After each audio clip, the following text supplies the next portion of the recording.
Ever since I was little, my mother has always said, never miss a meal.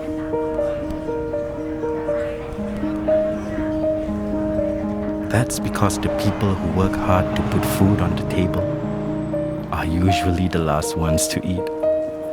I've learned that even though meals are important, people can easily forget.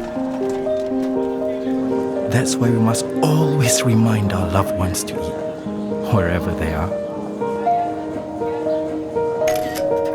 And if we can, eat together.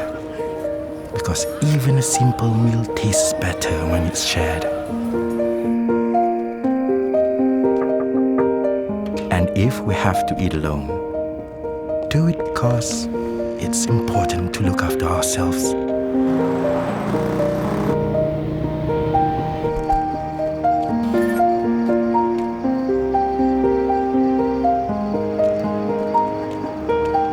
As for the ones who look out for others, who looks out for them?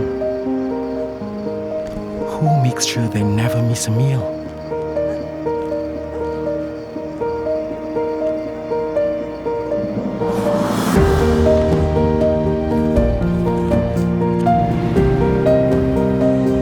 After all, a meal does more than fill our stomach.